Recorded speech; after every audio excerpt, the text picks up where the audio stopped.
Hello বন্ধু, welcome to my channel. তো আজকে হচ্ছে দোলের পরের দিন। তো আজকে আমি সকাল থেকে আমার ব্লগটা স্টার্ট করছি। তো সকালে উঠে প্রধান যে কাজটা হলো সেটা হলো দুবেলা রান্না করা। তো প্রথমে আমি কালো জিরে ফোড়ন দিয়ে সিম আলু ভাজা করেছি। এরপর ডাঁটা আলু দিয়ে তেলাপিয়া মাছের ঝোল রান্না করব। আমি দুবেলা রান্না একবারই করে রাখি এবং যা রান্না করি সকালে তাই হাজব্যান্ডকে লাঞ্চে দিয়ে দিই। তো গুল্লু আর ত্রিনিশার জন্য আমি এখানে চিকেন স্টু বানাবো। ঘরে যা সবজি থাকে তাই দিয়ে ওদের জন্য চলো তোমাদের সাথে একটা রেসিপি শেয়ার করছি পটলের। তো প্রথমে পটল আমি 5-6টা মতন পটল নিয়েছি। তো ছুরি দিয়ে পটলের গাগুলোকে ভালো করে আমি চেঁচে নিলাম। সবগুলো পটলের খোসাগুলো আমার ছাড়ানো হয়ে গেছে। তো এবার আমি পটলের মাঝখান থেকে ভালো করে চিড়ে ভেতরে যা দানা আছে সেগুলো সব আমি বের করে ফেলবো। দোল খেলে পরের দিন সকালবেলা গলা আমার একদমই বসে গেছে। আমার ভয়েস শুনে নিশ্চয়ই তোমরা বুঝতে পারছো সেটা।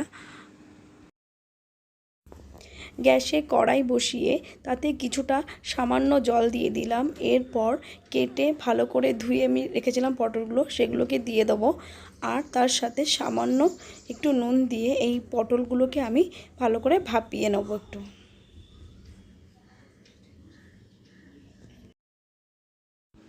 এরপর ঢাকনা দিয়ে আমি ঢেকে দিলাম। আর পটলগুলোকে আমি 3-4 মিনিটের মতন ভাপাবো, বেশি ভাপাবো না।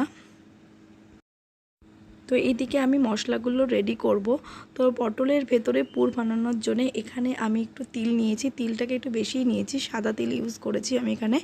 আর কিছুটা চারমগজ আর 1 চামচের মতন সরষে আর 3-4টে কাঁচা লঙ্কা। তো পটলের ভেতর থেকে যে বীজগুলোকে আমি বের করেছি সেগুলোকে প্রথমে আমি ভালো করে বেটে নেব।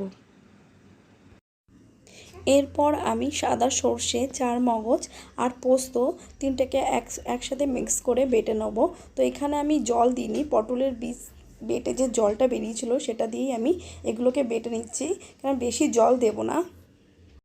তো আমার পোস্ত, চারমগজ, সর্ষে বাটা কমপ্লিট।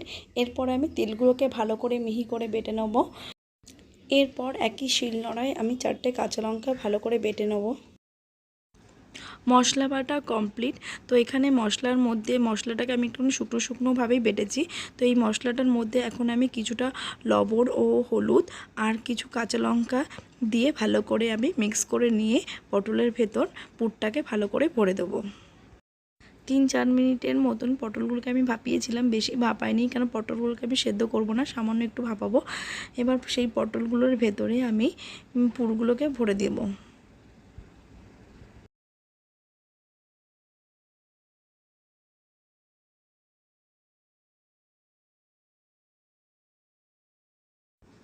পটলের ভেতর পুর ভরা আমার কমপ্লিট হয়ে গেছে। এবার বাটিতে যে মশলাটা আছে সেটার মধ্যেই আমি একটুকুনি হলুদ আর একটুকুনি নুন দিয়ে ভালো করে মেখে নিয়ে সব পটলের গাগুলোকে আমি সেই মশলাটা ভালো করে মাখিয়ে দেবো।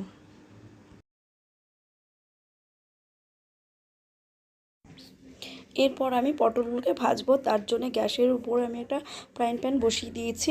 তার উপরে কলা পাতা কেটে কলা পাতাটাকে আমি একটুখানি গ্যাসের উপরে সেঁকে নিয়েছি, নাহলে কলা পাতাটা যখন আগুনে দেবে তখন কড়াইতে দেবে তখন কিন্তু ছিঁড়ে যাওয়ার ভয় থাকে।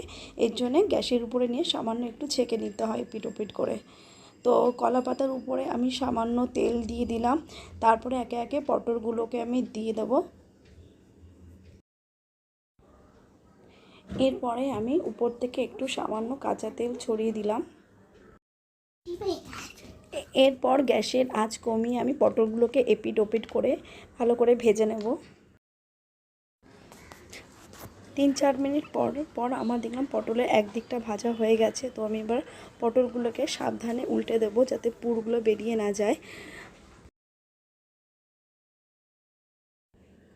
তো দু সাইডেই দেখো আমার ভাজা কমপ্লিট হয়ে গেছে।